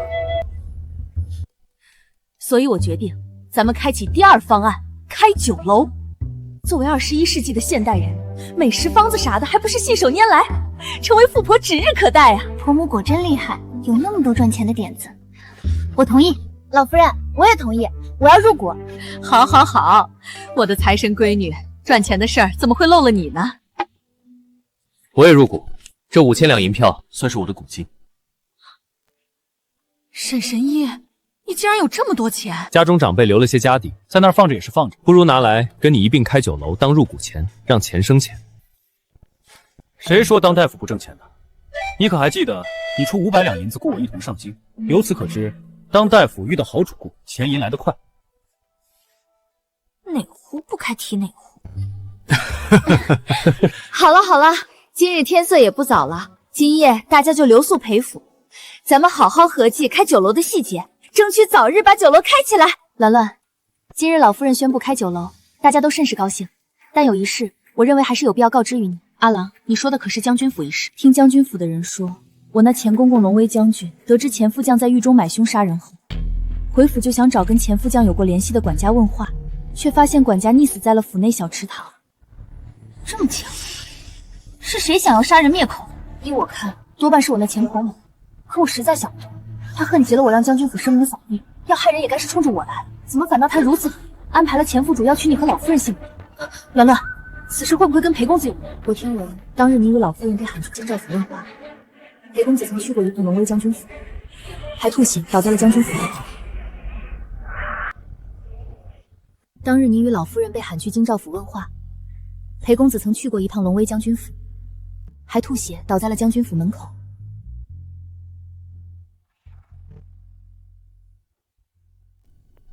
屋外夜深路重，我来接娘子回房。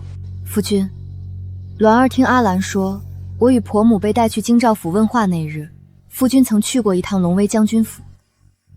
夫君，是不是鸾儿不该问？不是，原也不想瞒娘子，只不过不想娘子怀着身孕，还与我一并承担这些。那日我于将军府门口瞧清楚了龙威将军长相，他与我死去的父亲一般无二。怎么会？父亲不是在10年前的边境大战中阵亡了吗？我也不知道是怎么回事，我无数次告诉自己是看错了，可那张脸我绝不会认错。鸾娘，你若是见过他，便会知道，那是一张长得与大哥一个模子里刻出来的脸。从前父亲是那般疼我，如今他不止背弃我娘，还让府中下人拿言语羞辱我。他要断我青云路，只为了掩盖他抛妻另娶的事实。我替母亲不值，那人不仅负他，竟忘恩负义，要取他性命，要害你肚子里的孩子。婆母对我如此之好，我定要替婆母揭穿龙威将军这个伪君子真面目。夫君，你说那人与大哥像是一个模子里刻出来的，鸾儿有个想法，让大哥、二哥他们一同进京，有他们在，说不定能查清当年的真相。好，为夫现在就去写信，好让大哥他们早日动身来京城。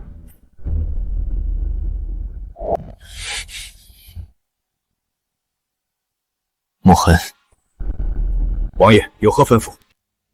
从今日起，盯紧龙威将军府。是。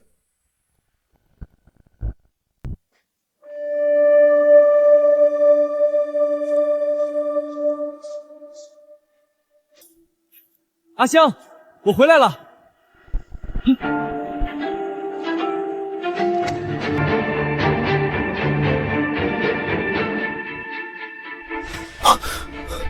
那个女人是谁？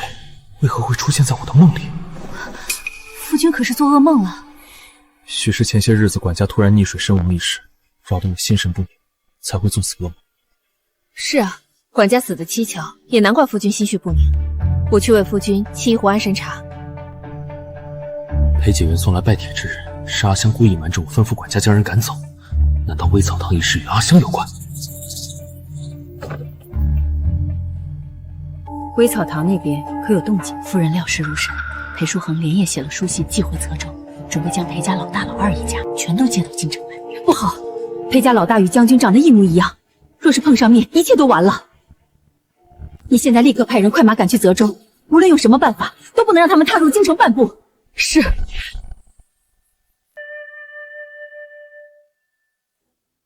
各位客官，吃好喝好，秦德基酒楼今日正式开业，所有吃食8折优惠，不好吃不要钱。老板，我要一份招牌全家桶。我要一杯肥宅快乐水。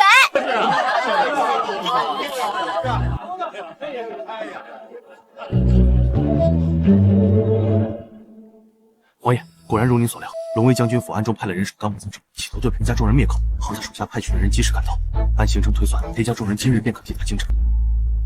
看来京城马上要热闹。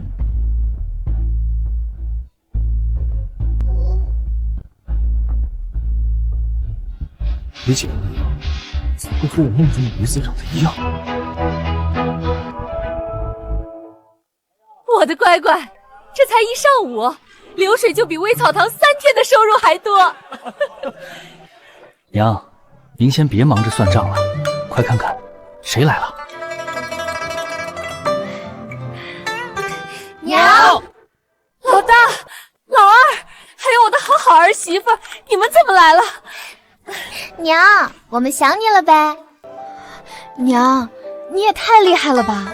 不仅在京城开了书斋，还盘下这么大一处酒楼。就是，娘就是最厉害的，果然跟着娘混没有错。伦伦，有人来跟你抢婆母了。婆母本就是全天下最好的婆母，大家都喜欢她也是应该的。我的天，世上怎会有长得如此相似的人？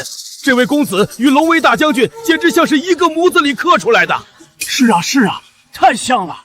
这位公子莫非是龙威将军流落在外的儿子？我听说龙威将军甚是宠妻，没想到年轻时极为风流，在外头欠下这等孽债。又是龙威将军，阿郎，你这位前公公和咱们大郎当真长得有那么像？像，太像了！我的发，什么情况？我拿的不是儿孙满堂死男人的古代退休剧本吗？谁能告诉我为什么原主那个本该在边境阵亡的死鬼丈夫竟然还活着？谁能告诉我为什么原主那个本该在边境阵亡的死鬼丈夫竟然还活着？这位公子看着甚是眼熟，本将军像是在何处见过一般。是父亲的声音。三郎说的果然没错，他当年假死脱身，就是为了在京城享受荣华富贵，抛弃妻子另娶他人。只是在何处见过，将军还真是贵人多忘事。是京城的荣华富贵让将军忘记了你与我在何处见过，还是京城的荣华富贵让将军忘记了一个叫秦桂香女人，忘记了她膝下所出的几个儿女？秦桂香是他母亲的名字吗？这究竟是怎么回事？看什么看？我们活着到了京城，你很失望吧，龙威将军？二郎，你说的这话是什么意思？什么死在半路上？娘，我们在上京的路上遇到了一帮训练有素的黑衣人，他们出手狠辣，分明是想置我们于死地。多亏沈神医派人暗中接应，不然我们4人早就死无全尸，再也见不到您了。抛弃妻子还不够，竟想赶尽杀绝，好一个忘恩负义的狗男人！什么黑衣人？我从未派人去害过你们。还想狡辩？还不快滚！我打死你这个忘恩负义的狗男人！滚出去！滚出去！让他得知真相，果然会很伤心。完了，黄伯父的情敌出现了。不对，不对！这个时候，我这个得知真相无法承受打击的母亲，伤心欲绝之际，应当昏厥过去。脉象平稳有力，这是在装病。看来他也并不是那么在意那个负心汉。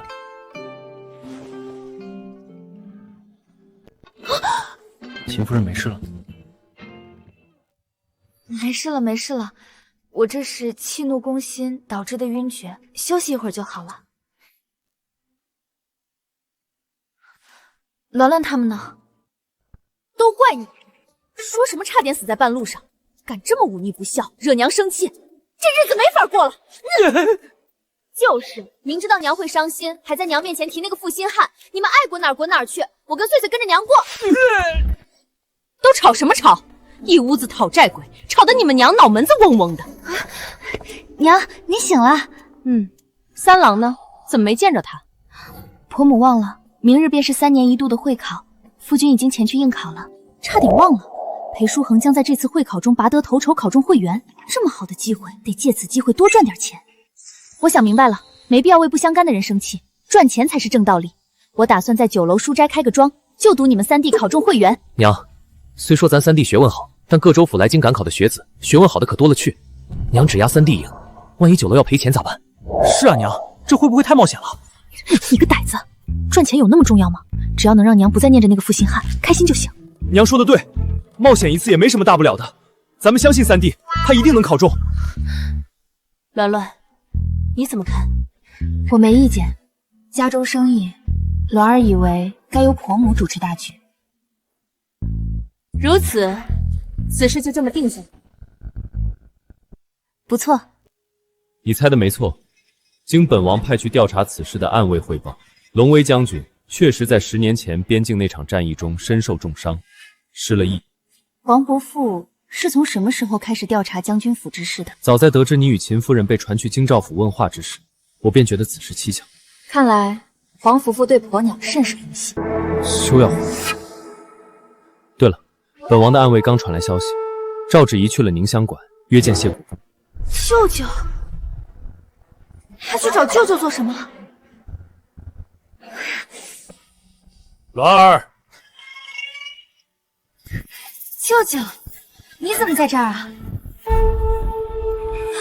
舅舅救我！把他丢到河里去，不许留下任何痕迹。鸾儿，你怎么了？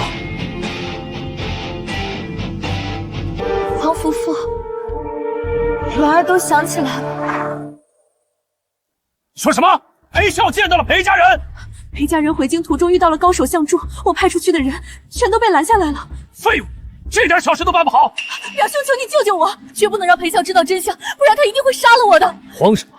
当年为了确保他能彻底失忆，我特意找了鬼医为他医治。按鬼医的说法，他这辈子都不会记起过去的事。就算他心里再多怀疑，只要你咬死不承认，他没有任何证据，又能奈你？是。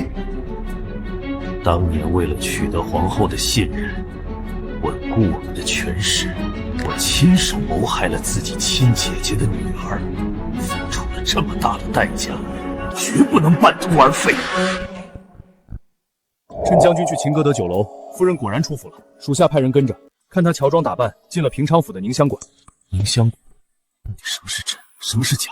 阿香，我记忆里的人到底是不是你？将军，府门外有人求见，说是有要事找您，我谁也不想见，让他们都滚！将军一个人躲在这里喝闷酒，难道就不想知道当年事情的真相吗？将军，属下无能，不知道他们是怎么闯进来的，属下这就把他们请出去。你们都退下吧。是。属下见过殿下，不知殿下和微草坛掌柜前来，所谓何事？这位是青鸾公主，失踪多年的青鸾公主，属下竟有眼不识泰山，冒犯了公主殿下。将军不必多礼，我和黄伯父今日前来是要告知你，当年你在边境身受重伤，醒来失忆之后，便遭人暗中算计。你如今身边的妻儿都是假的，他们接近你的目的只是为了掌控你，借你的龙威将军之位，稳固他们的政权。都是假的，都是假的。龙威将军，如果你愿意相信我们，我可以治好你的失忆之症。那就拜托殿下了，我要知道所有真相。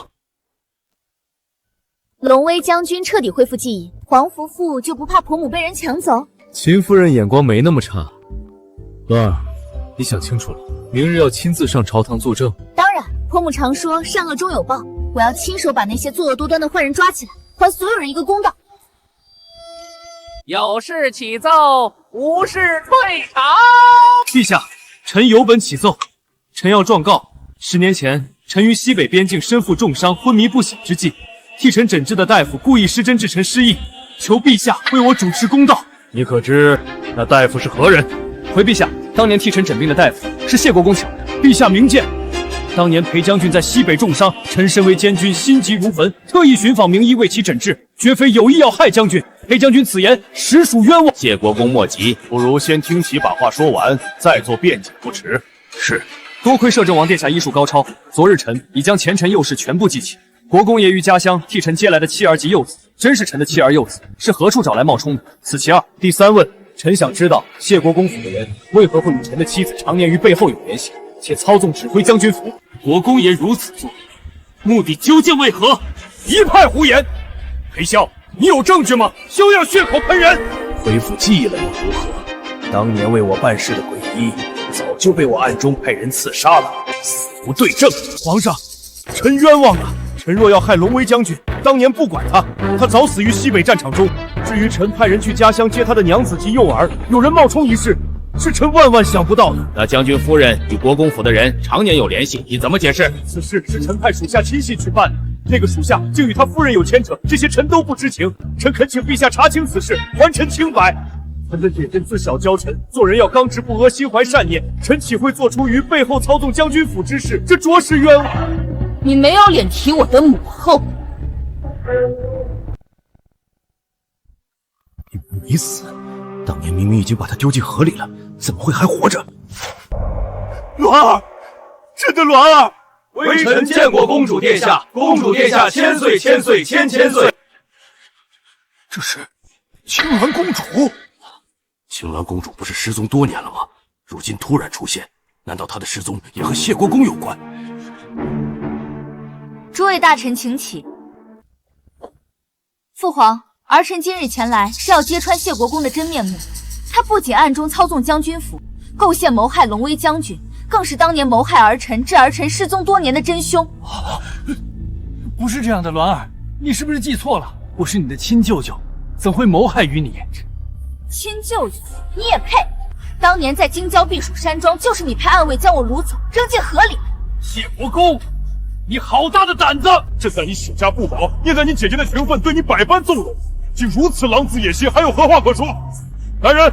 谢国公谋害公主，构陷大臣，意图不轨，罪证确凿，即刻废除谢国公爵位，打入秋后天牢。遵旨！遵旨！谢陛下为儿臣、为龙威将军，也为所有被牵连之人主持公道。是朕没有保护好你，让你在外受了这么多年的苦。往后有朕在，无人再敢伤害你。鸾儿可愿回宫，重拾公主身份？父皇，儿臣现已嫁入裴家，还不知如何向婆母和夫君交代我的真实身份，恐惊扰了他们。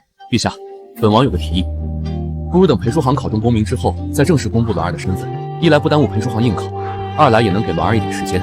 皇兄所言极是，就按你说的办。裴兄，春闱放榜在即，你可要押裴叔恒中头名会员？中头名会员？裴叔恒一个泥腿子农户子出身的，是什么竟让他狂妄至此？我出500两银子买国子监赵怀池赵世子营。裴叔恒此人最好祈祷真能夺得头名会员，不然以1赔10的概率，这酒楼要赔我5000两银子。我等且看着这酒楼是如何将底裤赔穿的。裴兄说的有道理，那我也买200两，押赵世子营，以1搏10。放榜成绩出来，我也能从这酒楼赚个1800两银子。娘这一开庄，酒楼生意倒是好的不得了，就是不知道这段时日因开庄赚来的银子，放榜后够不够赔的。林娘子放心，那位是龙威将军府的2公子裴恒，我的前小叔父，他今日这般做，估计是为将军府出头来的。出什么头？昨日将军府已经连夜归还了我所有裴家的嫁妆，想来他是替他哥不服气，今日便借着下注之时，来故意刁难咱们酒楼。中了！公子中了！公子中得了此次春闱贡士！恭喜裴兄！裴兄果然才高八斗，就中榜了。只是中了贡士，不曾夺得前头名次，这不算什么。快说，我考中了什么名次？你这书童磨磨蹭蹭的，快说啊！裴兄到底考了多少名？公子考中了123名，在榜尾。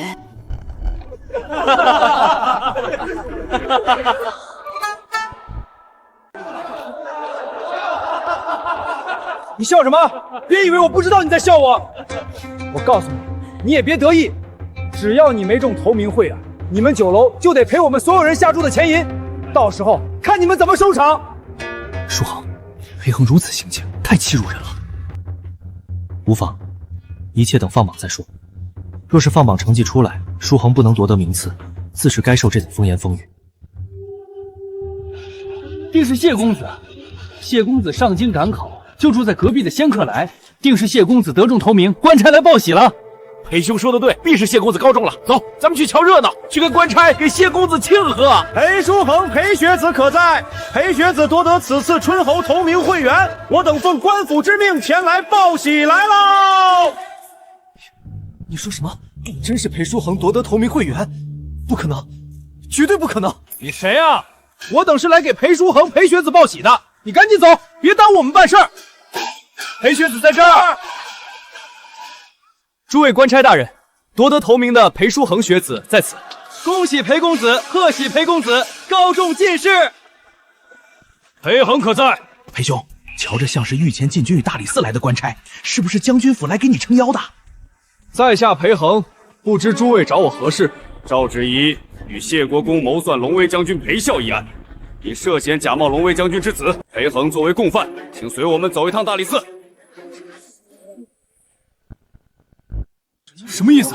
将军儿子是假冒的，你没听到吗？将军夫人和谢国公一起谋算龙威将军，这事大了。各位客官，今日我儿裴叔恒夺得春闱头名会员，酒楼今日暂停营业，还请各位客官明日请早，多谢各位体谅。恭喜裴公子，恭喜裴公子！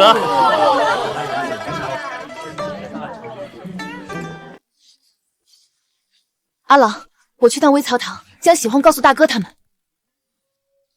娘子，我考上了，恭喜夫君！夫君10年寒窗，日夜苦读，所求的便是这一刻。鸾儿知道以夫君的才名，必然能考中，只是万万没想到，夫君竟一举夺得了春闱头名，真是太好了！裴公子太厉害了！春闱各州府学子济济于京，公子竟能杀出重围，夺得头名。确实还可以，没白吃我做的饭。老夫人这回可真是干了一票大的。如今公子高中，京中的钱财可都尽汇于咱们酒楼了。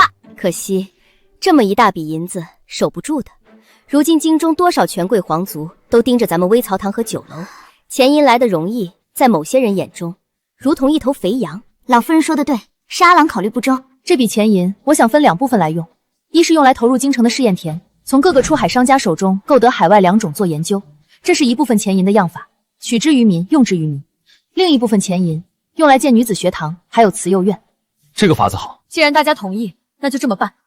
老夫人高义，让阿郎敬佩不已，还请老夫人算阿郎和林家一份。阿郎，眼下还有一件更重要的事需要你去做。从明天起，微曹堂推出新的画本子，你亲自盯着此事，务必让画本子在京中尽快传开。夫人是说状元郎被绑下捉婿，忘恩负义，抛弃元炊，只求荣华富贵的画本？没错，就是这本。会考过了就是殿试，裴书恒高中状元之日马上就要到了，为了避免绑下捉婿一事发生，还是要再敲打敲打这个逆子。太气人了！这书中的状元郎真是个白眼狼，娘子陪他吃了那么多苦，省吃俭用供他读书，他倒好，高中状元就翻脸不认人，抛妻弃子去攀附郡主。就是，依我看这状元郎头上绿一役，替人当冤大头养孩子的结局都清了，应当被阉割了才解气。对了，就这么传，我倒要看看过几日殿试结束，这京中还有谁敢绑下捉婿。阿香，他来干什么？快看，门口那位是不是龙威将军？没错，就是他。我听说之前将军府的那位夫人，还有那2个公子，全都是假冒的，秦老夫人才是将军真正的原配夫人。你们猜，这龙威将军与秦夫人能否再续前缘？阿香，我们错过了10年，这10年我被人在背后算计，认贼作妻，我深知罪孽深重，你能原谅我吗？我猜8成能成。将军请移步内室。奇怪了，我与裴笑并无感情，怎么还会感到难受？罢了罢了，既然占了原主的身体，就替他了解了这段孽缘吧。赵芷怡跟他那2个儿子，最后会是什么下场？赵芷怡秋后问斩，他的2个儿子当时尚且前幼，对他做下的事情并不知情，陛下并未降罪。但你放心，他们以后与将军府再无关系。10年相处，承欢膝下，你真能做到对他们置之不理？他们的确对赵芷怡做下的事情不知情，但他们也占了恒儿3兄弟10年的富贵日子，我又如何能不心生芥蒂？裴笑，你我之间错过10年，早回不去了。我做不到，明知我的丈夫被人霸占10年，心中却无芥蒂，也做不到，因为你的缘故，赵芷怡差点要了我们一家的命。还有，你与赵芷怡那10年，当真没动过心？我以为是你，阿香，我心里有个声音要对阿香好。那10年便罢，可是当我这个阿香站在你面前，你不也没认出来？裴笑，我最无法原谅之事，是当日书恒写拜帖上门求你，你任着赵芷怡出言侮辱他，他以我与鸾儿性命要挟，让他不能科举，滚出京城。你可知为公书恒科举，我与大郎、二郎这些年是如何艰难，而你的赵芷茵却想断他前程，害裴家满门，这背后难道没有你的纵容？阿香，对不起。裴笑，我们回不去了。可是阿香，我不甘心，我是被人算计，我不是有意要忘记你。废话少说，裴将军，你我都是半截身子快入土的人，再纠缠下去没意思，请回吧。阿香，你别生气，我改日再上门。还改日上门？我都将话说得这么清楚明白了，他究竟有完没完啊？想知道什么进来就是，在门口毛毛碎碎。老夫人，我跟鸾鸾以为你拒绝得很对，你受了这么多年的苦，裴家日子越过越好，凭什么他一句忘了，像是什么也没发生过？就算老夫人你要答应他，也得先让他焦头烂额，重新哄回你去，不能这么轻易答应。男人只会影响我们女人赚钱干事业的速度，有则锦上添花，没有也不影响什么。婆母这是什么意思？复合还是不复合？我黄伯父到底还有没有机会啊？老夫人，将军府又来人了。啥？还带去而复返的？老夫人不是裴将军，是将军府的林硕公子来找林小姐，他跪在咱们微节堂门口，说要求得林娘子原谅，若是林娘子不依，他就长跪不起。阿郎，求你原谅我，以前是我糊涂，只要你能原谅我，让我做什么都愿意。阿郎，求你原谅我。阿郎，求你原谅我。裴小将军这是被刺激疯了吗？他跪在微曲堂门口做什么？不能称他为裴小将军，你们还不知道吧？他因冒充将军府公子一事，已被朝廷剥去官职，如今是白身。说起来也可怜，并非他要冒充，他当年对此事并不知情。他有什么可怜的？算计娶了泽州首富之女琳琅，又嫌弃人家是商户之女，转头将人休弃了，另娶新欢，现在倒有脸来求复合？呸！世上怎会有如此厚颜无耻之人？阿郎，裴小将军此事何意？微茶堂开门做生意，你闹的哪一出？阿郎，我来求你原谅，从前是我错了，不该听信顾柔花言巧语。自被赶出将军府后，那个女人卷走我身上今生有钱银跑路了。反观阿郎你，加入将军府3年，哪怕新婚夜你我不曾圆房，哪怕我常年征战沙场，你依然替我将府里打理得井井有条。阿郎，我如今知道错了，我想与你重新来过。打住！你的意思是，你被赶出将军府，被顾柔抛弃了，如今什么也不是了。你想起我们阿郎的好，所以要与阿郎从头再过，人怎么可以这么无耻？你一纸休书将他赶出府时，可有想过这世道与女子本就不易？阿郎被休弃回娘家，要遭受多少流言蜚语，他又是如何熬过来的？若非老夫人写的话本，这世上早没有我琳琅了。你当真是悔过了吗？我看未必，你不过是走投无路了，又想起了我们阿郎这个钱袋子的好处。你当初还是裴小将军时，我们阿郎都不愿与你这等伪君子蓄意为除，宁愿被休也要摆脱将军府。如今你一无所有，凭什么以为你假惺惺跪于微茶堂前表演，就能逼迫他就范？原来他不是诚心悔过，是想逼迫林小姐就范。嘿，亏我先前还有几分可怜他，差点着了他的道。阿郎，你别他妈挑拨离间，你信我，我是诚心悔过。裴硕，我林王在你眼里，当真如此傻吗？什么？你当真以为你跪于微茶堂前逼迫我就范这等微末伎俩，我会看不穿？我不过想看看你落魄时如同落水狗般是何等的丑态毕露。现在看完了，你可以滚了。大哥，你怎可如此？哥，快起来吧，跟我离开这儿，别再在这里丢人现眼了。林小姐莫怪，我哥他受了打击，如今已是神志不清，才会做下此等逾矩之事。我这就将人带走，绝不让他再前来叨扰。兰兰，小心！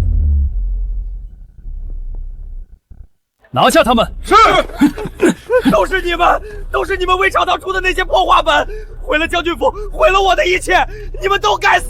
把他们带去光府，严加审讯，依法处置。是。鸾鸾，你没事吧？有没有吓到？婆母，我没事。沈小姐即将临盆，今日最好安心在府中静养，尽量不要出门，以免再遇到此类危险。我知道了，多谢沈神医提醒。夫人呼气，吸气，再使劲儿，孩子就快出来了，再坚持一下。都怪我，都怪我！若不是今日游街耽搁了时间，鸾鸾也不会突然发动。我真该一直守在他身边的。三郎，莫慌，鸾鸾性子坚韧，定会平安无事的。鸾鸾一定要平安啊！求求老天，一定要母子平安！不好了，夫人胎位不正，孩子卡在里面出不来，再这样下去，夫人和孩子都有危险啊！我实在无能为力了。怎么会这样？陛下驾到！参见皇上，吾皇万岁万岁万万岁！免礼免礼。鸾儿怎么样了？快，御医立刻进去诊治。遵旨。皇上怎么来了？难道他已经知道鸾鸾就是失踪多年的公主？恭喜陛下，贺喜陛下！青鸾公主平安诞下一名小郡主，母女平安。太好了，太好了，鸾鸾平安了。青鸾公主，鸾鸾她是当朝公主。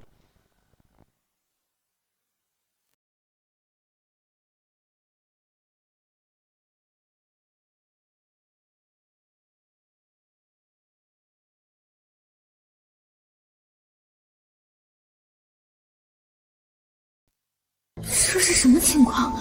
我去！他怎么在这儿？沈神医，你看什么呢？这般出神。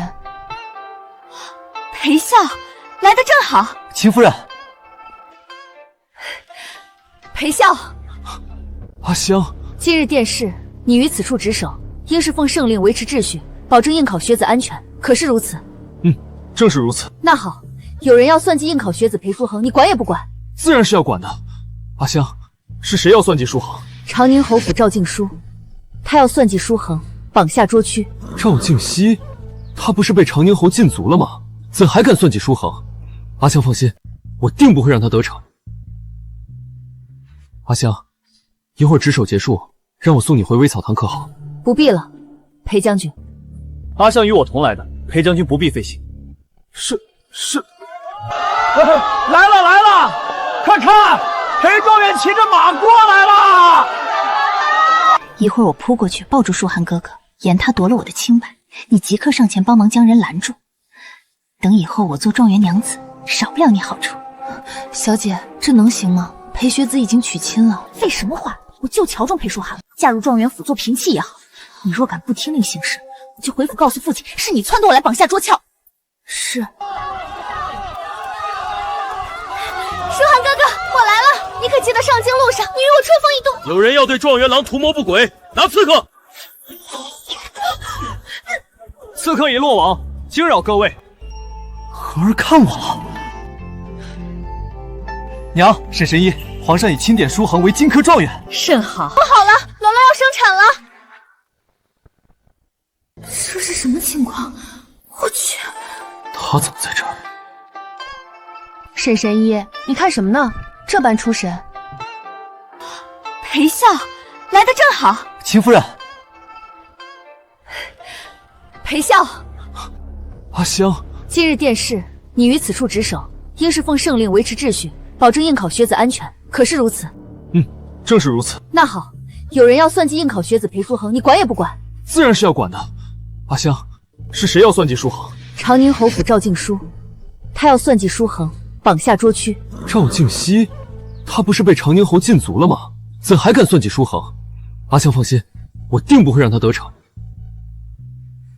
阿香，一会儿值守结束，让我送你回微草堂可好？不必了，裴将军。阿香与我同来的，裴将军不必费心。是。来了，快看，裴状元骑着马过来了。一会儿我扑过去抱住舒涵哥哥，言他夺了我的清白，你即刻上前帮忙将人拦住。等以后我做状元娘子，少不了你好处。小姐，这能行吗？裴学子已经娶亲了。废什么话！我就瞧中裴舒涵了，嫁入状元府做嫔妻也好。你若敢不听令行事，我就回府告诉父亲，是你撺掇我来绑架捉俏。是。舒涵哥哥，我来了！你可记得上京路上你与我春风一度？有人要对状元郎图谋不轨，拿刺客！刺客已落网，惊扰各位。荷儿看我了。娘，沈神医，皇上已钦点舒恒为金科状元。甚好。不好了，鸾鸾要生产了！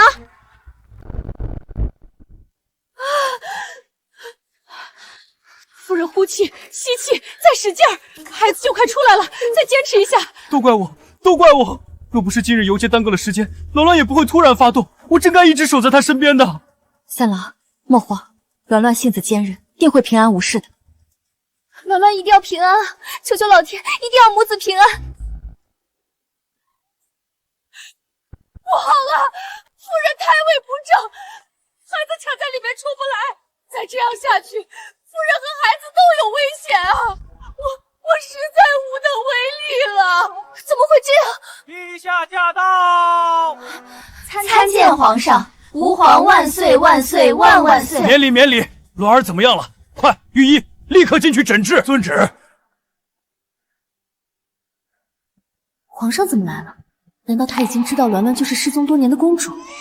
恭喜陛下，贺喜陛下！青鸾公主平安诞下一名小郡主，母女平安。太好了，鸾鸾平安了。青鸾公主，鸾鸾她是当朝公主。这小家伙长得真可爱，跟鸾鸾简直一模一样。娘，你是不是也早就知道娘子是公主一事？也就比你早知道一点点吧。夫君，对不起，我不是故意瞒着你和婆母的，我实在是不知如何开口。如今娘子贵为公主，在娘子心里，为夫可还是排第一位。夫君一直对鸾儿有误解，在鸾儿心里，夫君从来不是排第一位，婆娘才是第一，夫君排第二。如今有了彻儿，夫君排第三了。啊，为夫连个小家伙都比不上了。你们在说什么呢？笑得这么开心。黄伯父，你来啦！黄伯父，黄伯父，秦夫人，今日便重新认识一下，我是当朝摄政王沈景耀。沈神医居然是摄政王，我记得原书里没有这一茬啊！黄夫妇，你快说啊！再不说婆母娇被龙威将军抢走了。如今小辈的事已了，不知秦夫人可愿和本王一起游历江南？我愿意。